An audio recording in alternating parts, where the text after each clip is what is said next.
Oke, balik lagi di channel YouTube Doni Zola, Coach Donzol. Kali ini kita akan ngebahas Premier League Game Week kedua, di mana ada beberapa partai big match yang kita akan bahas satu persatu. Pertanyaan pertama ada Liverpool menghadapi Burnley. Ini jelas harusnya menjadi partai mudah bagi pasukan Jurgen Klopp, karena Liverpool di game week pertama menang 3-0, menang sempurna menghadapi Norwich di kandang Norwich. Lalu juga lawannya itu Burnley sendiri kalah ya, kalah dengan di kandangnya sendiri menghadapi Brighton. Nah, ini menurut gue seharusnya Liverpool bisa mengambil poin penuh sekaligus katakanlah start yang bagus di awal musim apabila mampu memenangkan pertandingan ini. Tapi hati-hati, Burnley karena mengejutkan menghadapi tim besar ya. 5-5-4-5 untuk Liverpool. Selanjutnya ada Aston Villa menghadapi Newcastle. Aston Villa dan Newcastle dua tim terluka di game week pertama. Gue menganggap bahwa Aston Villa tuh telat panas pada saat kalah 3-2, dan Newcastle kalah 2-4 saat menghadapi West Ham. Menurut gue itu nggak lebih dari karena faktor pertahanan yang kurang solid ya. Steve Bruce sendiri punya PR besar di sektor pertahanan. Tapi pertandingan ini bisa dibilang tetap seru, mengingat Aston Villa akan bermain di kandang sendiri. Walaupun kehilangan Grealish ke City kemarin, sebetulnya Aston Villa nggak jelek-jelek amat. Gue mengunggulkan Aston Villa tapi tipis aja, 5-2-4-8 untuk Aston Villa. Di pertandingan ketiga ada Crystal Palace menghadapi Brentford.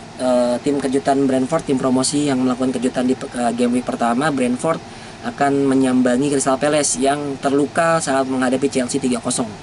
Ini berat banget bagi Brentford, mengingat Crystal Palace pasti membutuhkan poin penting. Kenapa gue bilang poin penting? Kalau seandainya sebuah klub di Premier League, katakanlah Crystal Palace itu termasuk tim mediocre lah ya. Nah, itu nggak boleh kalah dari tim mediocre lain supaya bisa bertahan di Premier League. Jadi kalau misalnya kehilangan poin kemarin lawan Chelsea masih bisa dimaafkan, mengingat Chelsea adalah salah satu tim besar di Liga Inggris saat ini, dan tentunya Crystal Palace nggak boleh kehilangan poin saat menghadapi Brentford. Tapi Brentford punya potensi mengejutkan juga, walaupun kali ini agak berat karena tentu lawan tidak akan menganggap mereka sebelah mata lagi. Oke, gue mengumumkan Crystal Palace 5-5-4-5. Di pertandingan ketiga ada Leeds menghadapi Everton. Leeds sendiri dibantai habis-habisan di derby Yorkshire saat menghadapi Manchester United di kandang Manchester United di game week pertama, dan Everton mampu meraih hasil sempurna dengan skor 3-1 di kandangnya menghadapi Southampton di game week pertama. Tentu ini hal yang sangat krusial bagi Marcelo Bielsa apabila tidak mampu meraih poin penuh. Beruntung Patrick Bamford memperpanjang kontrak, artinya ini hal yang paling katakanlah kalau kita main Football Manager tuh, kalau ada pemain habis tekan kontrak tuh biasanya tuh lagi bergairahnya gitu. Dan Everton di tangan Rafael Benitez juga bukan Everton yang sembarangan ya. Artinya Everton sendiri sekarang sudah dipegang oleh beberapa pelatih top. Tahun lalu ada Ancelotti, dan kali ini Rafael Benitez yang pernah sukses bersama Liverpool dan Chelsea. Kalau gue bilang ini pertandingan yang sangat seru, tapi gue bisa bilang bahwa ini 50-50 untuk kedua tim. Cenderung akan draw, hasilnya draw. Oke, selanjutnya ada Manchester City menghadapi Norwich City. Dua tim beda harga pemain. City bisa dibilang bergelimang harta, dan sedangkan Norwich sendiri tim yang cenderung berada di papan tengah atau papan bawah setiap musimnya. City sendiri baru aja kehilangan poin di game pertama menghadapi Tottenham Hotspur. Tentu akan sangat aneh jika Guardiola tidak habis-habisan di partai ini, mengingat mereka tentu tidak mau di awal musim kesulitan meraih poin. Nah, ini menjadi warning buat pasukan dari Guardiola, menjadi warning buat anak asuh Guardiola sendiri apabila tidak bisa meraih poin penuh saat menghadapi Norwich City. Dan sedangkan Norwich City berat banget. Mereka harus melawat ke kandang City di skala Manchester City sedang terluka ya, sedang membutuhkan poin untuk meraih kepercayaan diri kembali. Jadi gue pikir 60-40 buat Manchester City atas Norwich City. Oke, Brighton menghadapi Watford. Nah ini juga menarik mengingat kedua tim meraih hasil positif di game week pertama.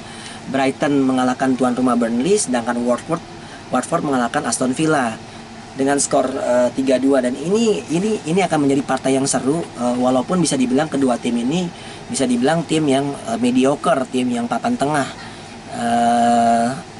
Gue merasa ini pertandingan bisa berjalan dengan hasil imbang, atau cenderung Brighton akan memenangkan pertandingan, memanfaatkan sekarang tuh kan penonton udah rame ya, udah boleh masuk stadion.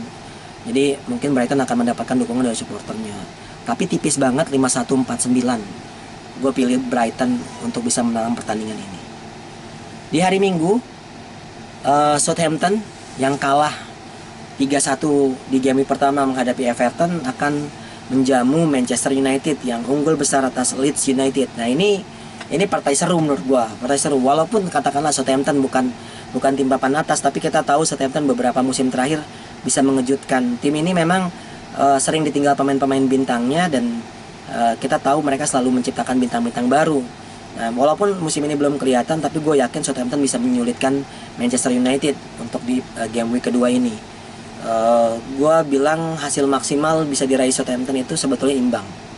Ya jadi 50-50 untuk Southampton saat menghadapi Manchester United. Lalu ada Wolves akan menghadapi Tottenham Hotspur. Ini menarik karena pelatih Tottenham Hotspur sebelumnya melatih Wolves, Nuno Espirito. Jadi dia akan pulang atau balik ke kandang Wolves sebagai lawan. Nah ini menarik sekali menurut gue, karena bisa dibilang Wolves di prestasinya beberapa tahun terakhir ini tidak lepas dari tangan dingin Nuno Espirito. Kalau bicara peluang, jelas gue pikir Wolves berat menghadapi Tottenham Hotspur yang sedang percaya diri, dan dengar-dengar juga Harry Kane udah mulai berlatih. Tapi gue nggak tahu apakah akan dimainkan apa kagak. Di FPL pertama tuh, gaming pertama gue pasang Harry Kane. Gue yakin banyak yang sedih juga, tapi it's okay. Gue pikir Harry Kane akan tetap loyal di Tottenham Hotspur. Tapi nggak tahu juga apakah di pekan-pekan ini akan ada kejutan. Sepertinya kalaupun peluang mereka si Harry Kane ini pindahnya ke City, karena City butuh banget striker number 9, mengingat Gabriel Jesus udah dipinjemin apa dijual gitu. Gua kurang tahu. Itu untuk peluang 45-55 untuk Wolves, 55 untuk Tottenham Hotspur. Dan selanjutnya partai big match antara Arsenal menghadapi Chelsea. Ini nih, gue masih kategorikan ini big match, walaupun kita tahu bahwa Arsenal sendiri bukan lagi tim yang memang bergelimang pemain-pemain top level. Tapi pengeluaran Arsenal musim ini cukup banyak. Kiper Ramsdale, lalu juga Ben White, dan ini juga kayaknya menyentuh angka 100 juta pound dari 5 pemain yang dibeli oleh Arsenal. Dengan Chelsea juga hampir 100 juta pound, itu pun hanya seorang Lukaku. Ya kurang lebih seperti itu. Jadi gue menganggap bahwa ya, partai ini seru, mengingat tahun lalu justru Chelsea kalah 1-0, padahal menguasai pertandingan saat itu menghadapi Arsenal. Tapi Arsenal mampu bermain secara pragmatis, walaupun ada sumbang kepada Arteta sendiri sudah mulai kenceng mengharapkan Arteta out. Tapi gue pikir kalau memang pemain-pemain ini dibeli atas dasar kemauan Arteta, seharusnya Arteta bisa dipertahankan. Tapi memang realistisnya tidak ada prestasi di beberapa musim terakhir.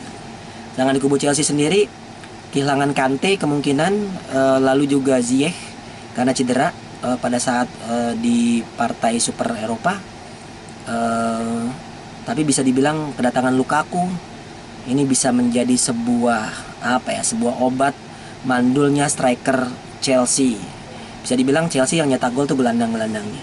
Jadi partai yang sangat dinantikan di big match di hari Minggu, Arsenal menghadapi Chelsea. Arsenal versus Chelsea, gue menganggap bahwa karena Chelsea bermain di kandang Arsenal, mungkin Chelsea nggak akan mudah menang. Jadi 50-50 untuk Arsenal dan Chelsea.